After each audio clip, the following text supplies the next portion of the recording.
Pai Celestial, estamos gratos por este dia de sábado que nos concedes e neste momento, Senhor, queremos suplicar-te que faças descer sobre nós o teu Santo Espírito para podermos compreender a mensagem desta manhã.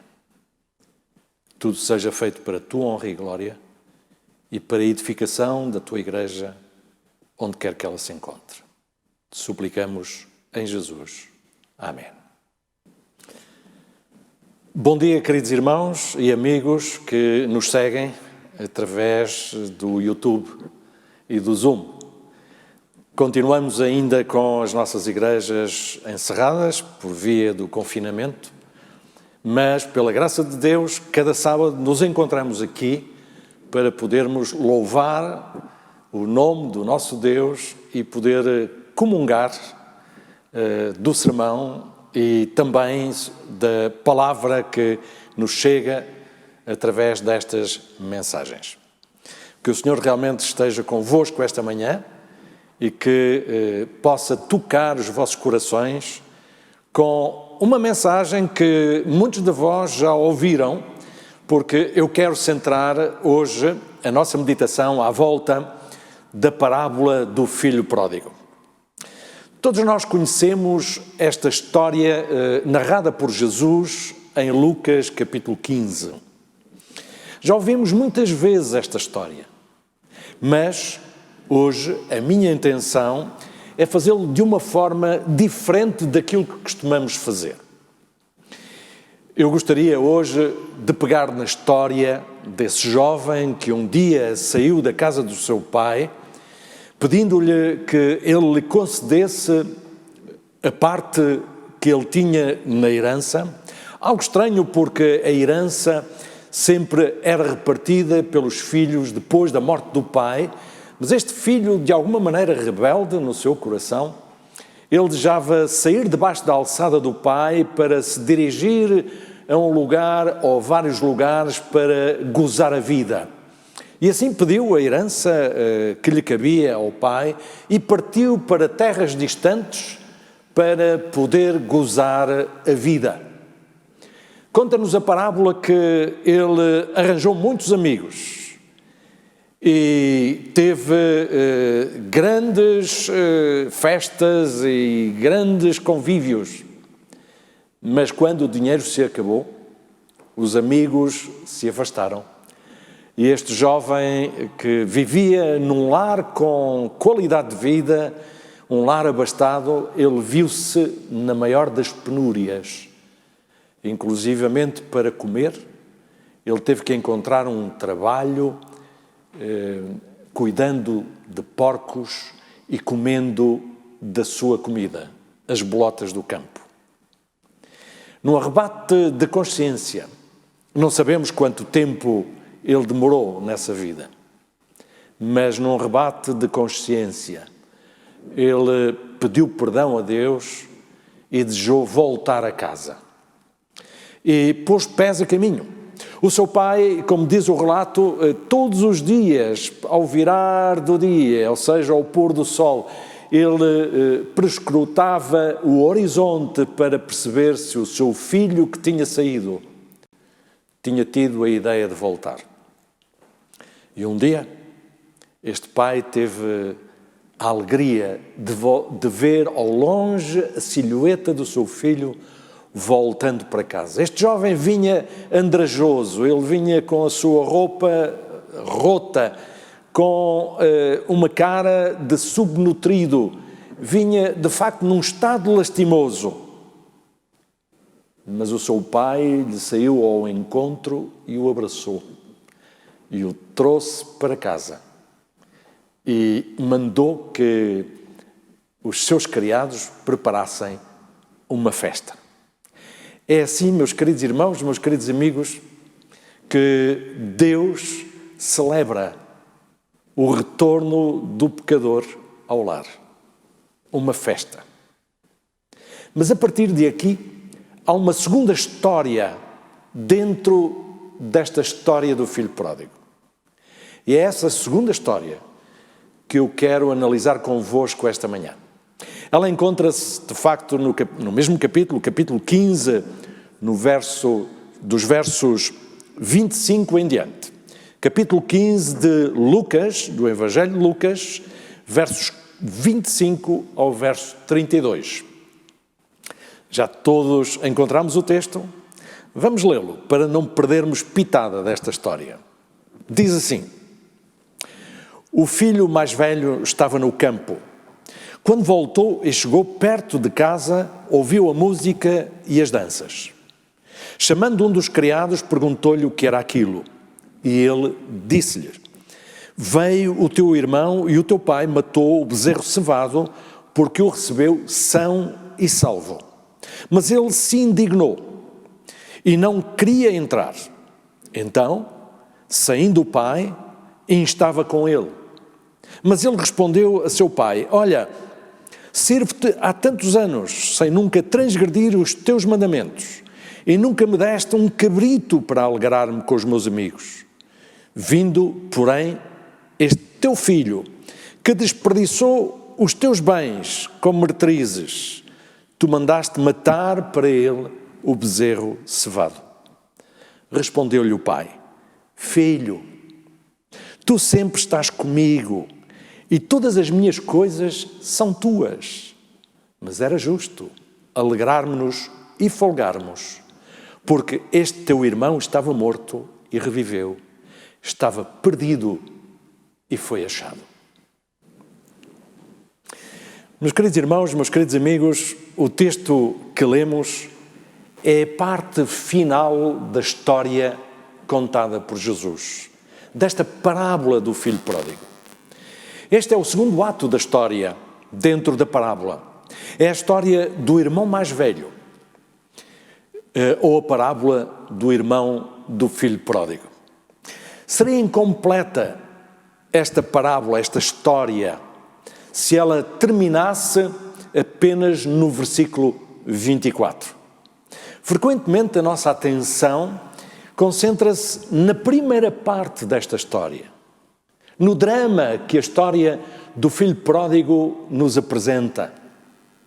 E por vezes esquecemos-nos da grande lição que podemos tirar da reação que aparece nesta segunda parte do drama, a reação do irmão mais velho, aquele que tinha ficado em casa. Muito se fala sobre o filho pródigo, mas pouco se trata do irmão mais velho. Hoje, porém, vamos falar da parábola do irmão do filho pródigo.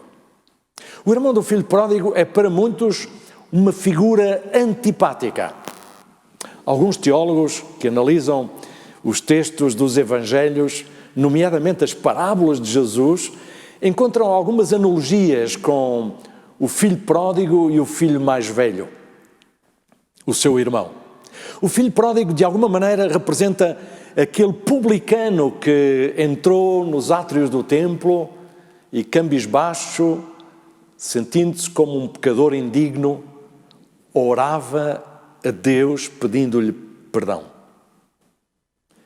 O filho mais velho, o irmão do filho pródigo, seria considerado como o fariseu, que estava exatamente no mesmo átrio do templo, juntamente com o publicano, olhando para esse com desdém e dizendo: eu, sim, sou um bom homem, não quero comparar-me com aquele publicano.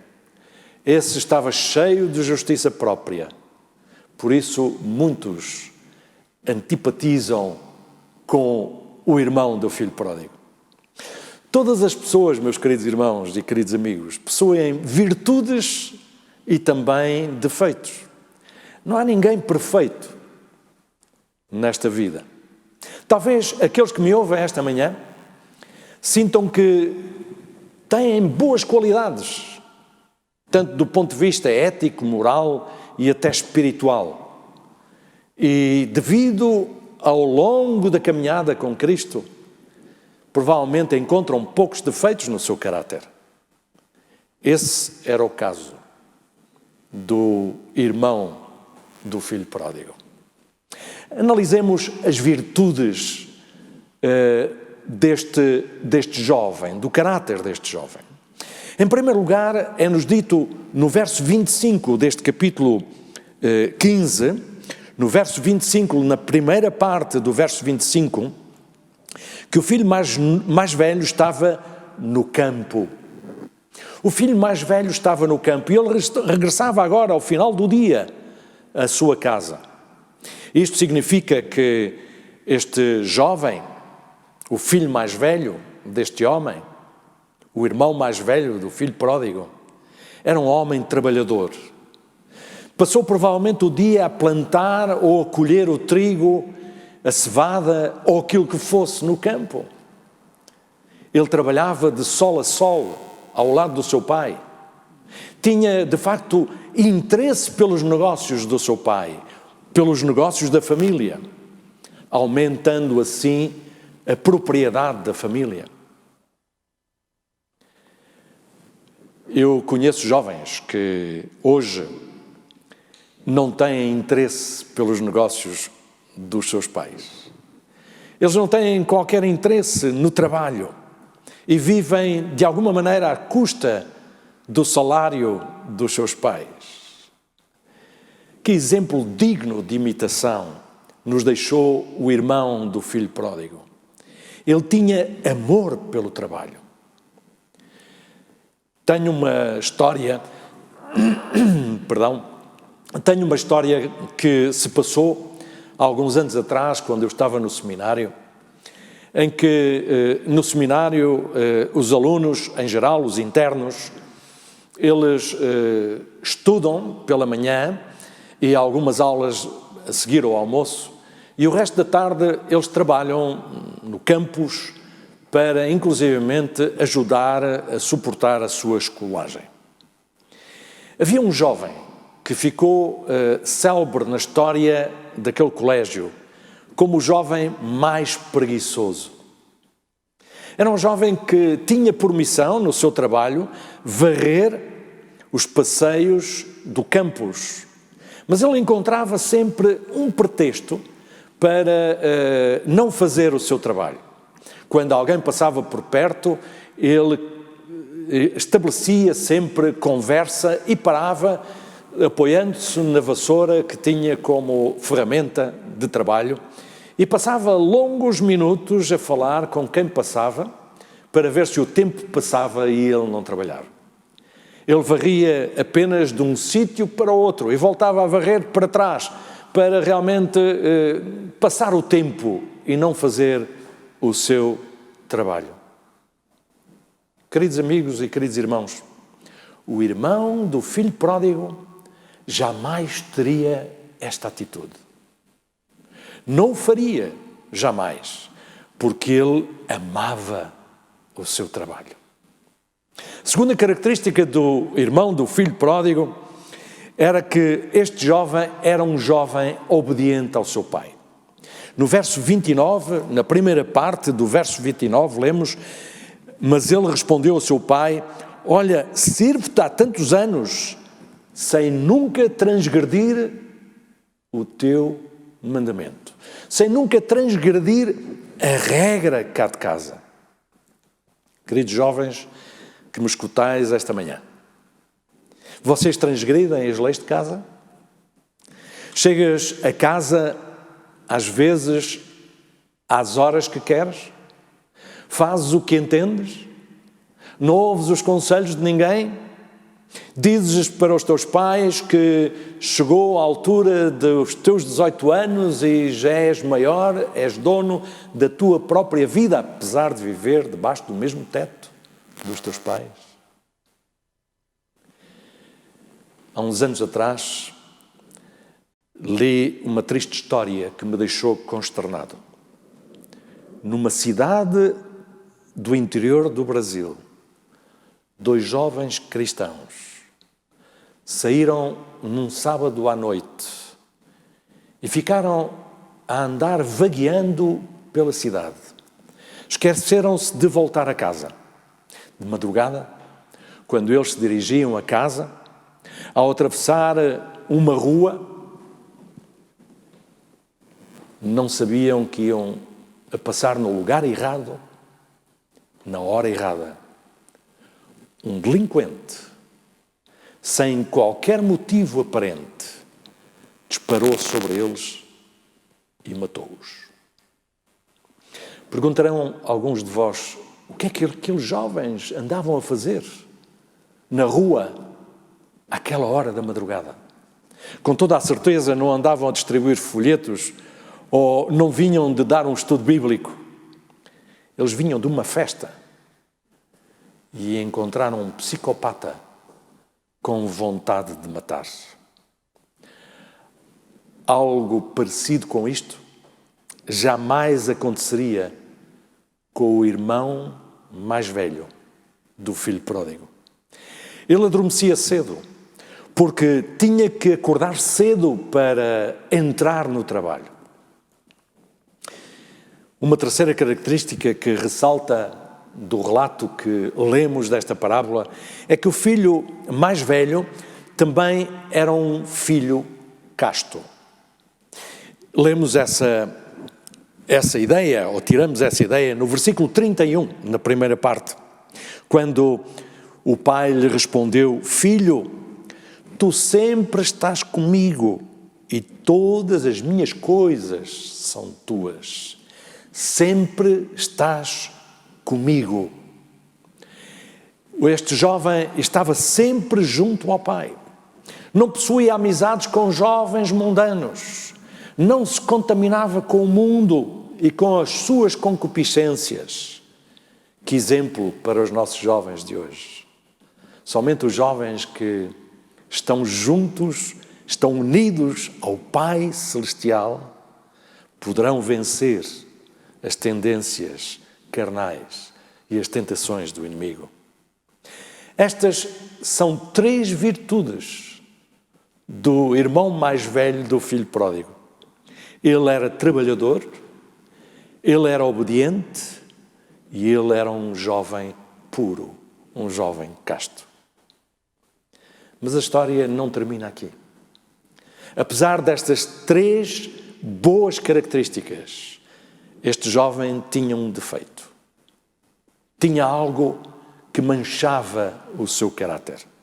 Embora ele fosse um fervoroso crente, um exímio trabalhador, um filho honesto, obediente, casto e virtuoso, faltou-lhe uma coisa importante.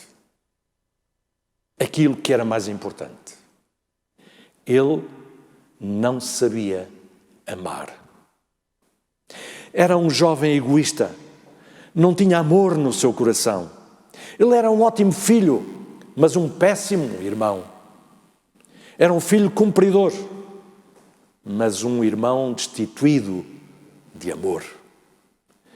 A palavra de Deus diz-nos que se alguém disser que ama a Deus e odeia ao seu irmão, recordam? O apóstolo João, o discípulo do amor, diz que esse tal é mentiroso. Pois aquele que não ama a seu irmão, a quem vê, não pode amar a Deus que não vê. O seu irmão voltou ao lar, necessitado de ajuda material. Ele estava sem roupa, estava rasgado, descalço, com fome, sobrenutrido. E ao mesmo tempo, ele necessitava também de ajuda moral e espiritual. Este jovem, o pródigo, aquele que realmente saiu da casa do seu pai, tinha-se afastado de Deus, tinha caído em terríveis pecados, tinha destruído a sua própria saúde com o álcool, talvez com as drogas e com os prazeres levianos deste mundo. Era uma pobre alma necessitada de ajuda, de incentivo para recomeçar a sua vida. Talvez pelo caminho ele tivesse vindo a chorar, arrependido, a precisar de uma palavra de conforto, de uma palavra amiga, de um ombro onde reclinar a sua cabeça. Mas o irmão mais velho não sentiu qualquer tristeza pela sua saída de casa, nem tampouco alegria pelo seu regresso. O texto diz-nos que ele tinha chegado a casa vindo do trabalho e de longe ouvia música que era um sinal de festa. No verso 25 é-nos dito exatamente isso.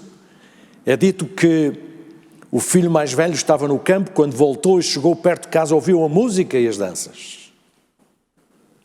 Já dentro de casa, no quintal de casa, ele perguntou a um empregado o que é que se passava. Ele não podia saber. Ele tinha saído muito cedo de casa para o trabalho e tinha regressado já ao final do dia.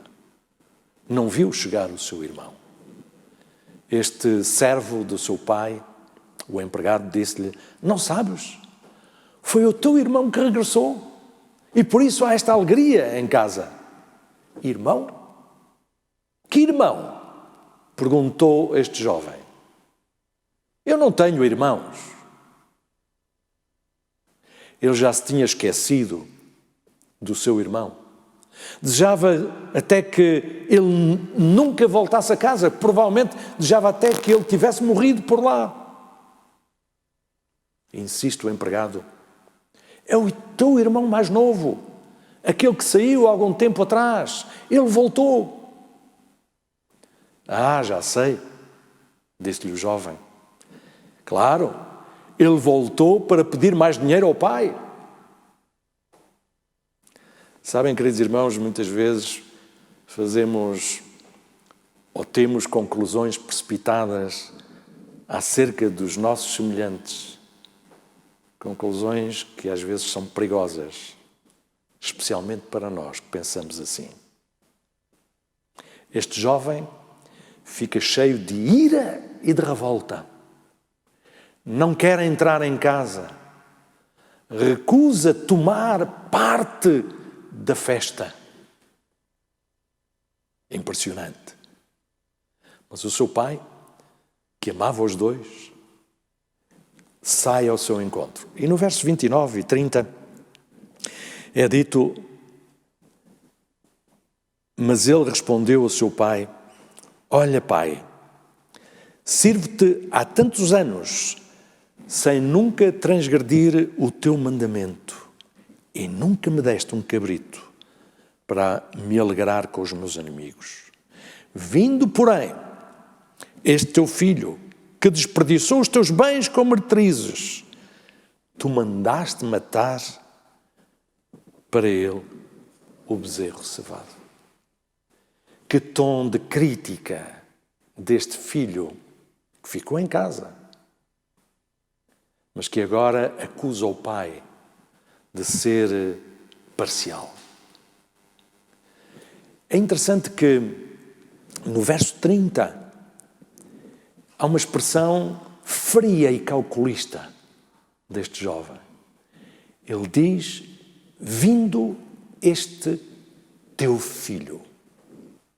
Ele usou esta expressão para não dizer vindo o meu irmão. E nós, queridos irmãos, consideramos todas as pessoas da igreja como nossos irmãos? Os que caem em pecado? Os que mancham até o nome da igreja? Ou apenas aqueles que têm aparência de santidade? A igreja é como um hospital. Quem vai para o hospital? O próprio Senhor Jesus diz isso. Em Mateus capítulo 9, verso 12, ele diz que os sãos não precisam de médico, mas sim aqueles que estão doentes. O irmão do filho pródigo usou a expressão este teu filho. O correto seria dizer este meu irmão. Geralmente aceitamos o parentesco quando um dos nossos familiares é uma pessoa importante ou se dá com pessoas importantes na sociedade. Mas quando esse nosso parente esse nosso irmão é alguém da nossa família que é uma vergonha, ele mesmo para a sociedade, fazemos tudo para esconder a ligação parental com ele. O irmão mais velho foi injusto e faltou ao respeito ao seu pai, inclusive, alegando que nunca recebera nada das mãos do seu pai. Mas o que foi que levou o filho pródigo a ir embora deixando o lar? O que foi? Alguma vez se perguntaram por que razão aquele jovem, o mais novo, quis sair de casa? Teria sido porque o pai não o amava tanto quanto ele desejava? Talvez se tivesse zangado com a mãe essa que nem sequer aparece no relato. Mas sabem, provavelmente este jovem, o filho mais novo desta família, abandonou o lar por não suportar mais o egoísmo do seu irmão. Sim, é possível. Isso faz-me pensar, queridos irmãos, queridos amigos, será que alguém está também a deixar a igreja por minha causa? Será que nós temos sido um espinho na carne, uma pedra de tropeço daqueles que são mais fracos na fé, mais débeis na igreja? E quantos irmãos há na igreja cuja frieza, a sua atitude inflexível, muitas vezes com ar de santidade, repelem aqueles que estão a tomar decisões na sua vida? Será que alguém está a deixar a igreja pela nossa indiferença? Quantos estão a deixar o redil do Senhor por falta de amor? O irmão mais velho era indiferente, era frio e calculista. E nós? O que estamos a fazer para trazer de volta aqueles que estão frios na fé, os apostatados, aqueles que estão imersos novamente no pecado? São perguntas para nós refletirmos esta manhã, perante esta história que nos interpela. Mas o clímax da parábola do filho pródigo não está na atitude deste filho egoísta, nem na atitude do filho que regressa à casa. O clímax desta parábola, à semelhança das outras duas parábolas que Jesus fala acerca da ovelha perdida e da dracma perdida, está exatamente no gozo, na alegria do regresso do filho a casa. Se ao filho mais jovem o pai o interrompe na sua confissão de arrependimento, ao filho mais velho, o pai deixa-o falar até ao fim. Deixa-o pôr cá para fora tudo aquilo, toda a mágoa que ele sentia no seu coração. A expressão de amor, no verso 31, em que diz, respondeu-lhe o pai: Filho, tu sempre estás comigo. É interessante que esta expressão que aparece no grego do Novo Testamento, idioma em que foi escrito o Evangelho de Lucas, esta palavra filho aparece com um pronome, meu filho. E a palavra filho que aparece aqui é a palavra tecton. E essa palavra era a designação para um filho de forma afetuosa. Significa filho querido. Sim, o filho mais velho, o jovem irmão do filho pródigo era um filho querido do seu pai, um filho amado. Este termo só era usado para o filho que participava e aceitava a disciplina do pai. Por outro lado, quando o pai se refere ao filho que voltou, ele utiliza, o grego utiliza outra palavra para filho, huios. E a palavra huios significa simplesmente filho. Neste caso, filho biológico. Não é um termo tão afetuoso. E aqui surge a pergunta: qual o filho que o pai mais ama? O que obedece? O que chega ao lar drogado, ébrio? O que sempre cria problemas?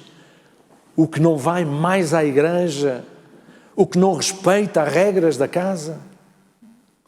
É esse realmente o filho que o pai mais ama? Ou o filho que está sempre no lar, como o filho mais velho? Aquele que participa do culto familiar e que vem à igreja em cada sábado? Aquele que nunca levanta problemas? Aquele que é obediente e casto?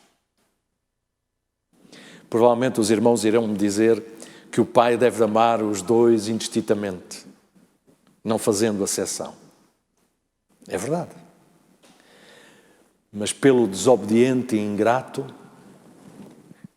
este pai tem compaixão e tem pena que ele pense dessa maneira. O seu amor para com ele é uma demonstração de que, apesar dele ser assim, Deus o ama.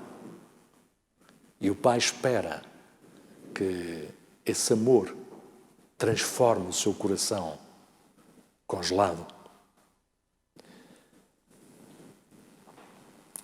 Pelo desobediente e ingrato, ele tem compaixão, mas ele ama com todo o seu coração aquele que é obediente. Mas é com esse que ele agora está preocupado. Tinham em confiança. É dito no relato, no verso 31, todas as minhas coisas são tuas. Tudo o que é meu é teu. É assim que os pais demonstram amor aos filhos. Mas agora vem o aspecto moral mais importante da parábola contada por Jesus. Lembram-se como é que terminou a história? Os irmãos lembram-se? Jesus concluiu a parábola mostrando que o pródigo, o pecador, estava dentro do lar, ao lado do pai, agora feliz por ter sido recebido pelo pai. Mas o irmão mais velho, aquele que era o santinho, estava do lado de fora, não querendo participar da festa, da alegria do pai e da família, com um coração irado e revoltado. Sabem, meus queridos, no juízo final vai ser assim. Muitos pródigos serão salvos, mas muitos santinhos, que não lavaram as suas vestes no sangue imaculado de Jesus, do Cordeiro, encontrar-se-ão perdidos, julgando estar em casa. Alguém disse que há mais esperança para quem peca na carne do que para aqueles que pecam na sua alma. O filho pródigo pecou. Ele pecou na sua tendência carnal. Mas no seu coração surgiu o arrependimento. E ele voltou a casa. Mas o irmão mais velho pecou deliberadamente. E o ódio e o orgulho apoderaram-se dele. não deixando que o amor brotasse no seu coração. Na Bíblia, queridos irmãos, queridos amigos, existem variadíssimos exemplos destes dois tipos de pessoas, ou dois tipos de situações. Recordo, por exemplo, Davi e Saul. Qual foi o pecado maior? O de Davi ou de Saul? Não quero entrar pela avaliação do pecado, porque só Deus pode avaliar, porque Ele é o juiz supremo. Mas Deus perdoou Davi e não perdoou Saul. Perdoou Davi porque Davi pecou, mas reconheceu a sua falta, arrependendo-se e reconsagrando-se ao Senhor, enquanto que Saul não. Como conclusão, meus queridos irmãos, o único defeito do filho mais velho foi a falta de amor. A falta de amor. Por isso, esta manhã, eu quero lançar-vos um repto para que haja amor entre nós. Amor para com aqueles que erram, que caem no pecado. Amor para com os pródigos da igreja, os pródigos dos nossos lares. O apóstolo Paulo, no hino ao amor, no capítulo 13 da primeira epístola que ele escreve aos Coríntios, ele diz que o amor tudo sofre. O amor é benigno. O amor não é invejoso. O amor não trata com leviandade. E o amor não se ensoberbece. Se praticarmos o amor, receberemos amor. O discípulo amado, no seu Evangelho, no capítulo 15, relata exatamente, João, capítulo 15, relata exatamente aquilo que o próprio Senhor Jesus fala acerca da sua preocupação para conosco em relação ao amor. Capítulo 15, no verso 12 e depois no verso 17, diz: o meu mandamento é este: amai-vos uns aos outros, como eu vos amei. E no verso 17, ele diz: isto vos ordeno, amai-vos uns aos outros. Que realmente o Senhor nos ajude, independentemente de tudo aquilo que acontece ao nosso redor, independentemente da falta que os nossos irmãos, os nossos familiares, os nossos colegas de trabalho, amigos ou qualquer ser humano pratica para conosco, que amemos. Vê os outros o amor de Jesus Cristo em ti, no teu coração? Que cada um de vós possa responder a esta pergunta. Paizinho que estás nos céus, obrigado, Senhor, porque nesta manhã Tu falaste ao nosso coração uma mensagem, talvez a mensagem mais importante, que encerra as palavras do Teu livro sagrado, a Bíblia. Que desde o princípio, desde Gênesis, mesmo na criação e na queda do ser humano, até ao Apocalipse, que retrata a Tua gloriosa vinda, Tu te revelas, Senhor, como um Deus de amor. Que o Teu amor, Senhor, possa inundar os nossos corações. Não permitas que nós tenhamos as atitudes do irmão mais velho do filho pródigo, mas que saibamos, Senhor, aceitar aqueles que erram, que os ajudemos a levá-los aos Teus pés, ao arrependimento e à reconstrução. Sabemos que Tu nos continuas a amar. Sejamos frios, mornos ou quentes. Mas, Senhor, coloca sobretudo o Teu amor no nosso coração, de forma a que possamos arder por dentro e que os outros possam ver o Teu amor refletido no caráter de cada um de nós. Suplicamos estas bênçãos, em nome e pelos méritos de Jesus. Amém.